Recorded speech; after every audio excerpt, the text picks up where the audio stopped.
उघडले दार, शिक्षणाच्या स्वर्गावरती जिल्हा उघडले दार, तीच सावित्री आज जगाची शिलेदार, तीच सावित्री आज जगाची शिलेदार. सामान्य मान्यवर धर्मवर्तनी गुरुजी वर्ग आणि माझ्या मित्रमैत्रिणींना तुम्हा सर्वांना माझा नमस्कार. माझे नाव तन्वी शिवाजी कांबळे आहे. आज मी तुमच्यासोबत सावित्रीबाई क्रांतिज्योती सावित्रीबाई फुले याविषयी भाषण बोलणार आहे. ते तुम्ही शांतचित्तेने ऐकावे अशी माझी नम्र विनंती. सावित्रीबाई फुले या भारताच्या पहिल्या महिला शिक्षिका होत्या.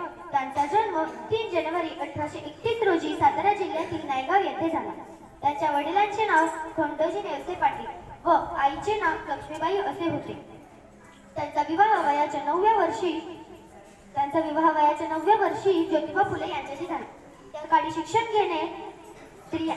स्त्रियांना शिक्षण घेणे महापाप मानले जाईल, परंतु ज्योतिबा फुलेंनी सावित्रीबाईला लिहायला वाचायला शिकवले. स्त्रियांच्या शिक्षणाची खरी केवारी सावित्री तुझ्यामुळे शिकते आज प्रत्येक नारी, सावित्री तुझ्यामुळे शिकते आज प्रत्येक नारी. सावित्रीबाई फुले व ज्योतिबांनी 1848 मध्ये पुण्यात मुलींची पहिली शाळा काढली.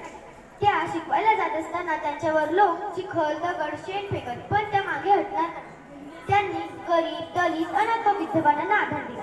समाजातील सती बालविवाह केशवपण अशा वाईट प्रथांना विरोध केला. सावित्रीबाई फुले स्त्री शिक्षणाच्या जननी होत्या. समाजाला जिने दिली ज्ञानाची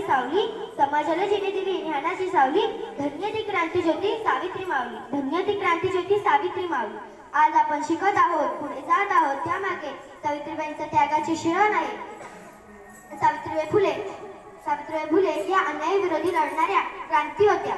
सावित्रीबाईंना माझे कोटी कोटी प्रणाम. जय हिंद, जय महाराष्ट्र. धन्यवाद.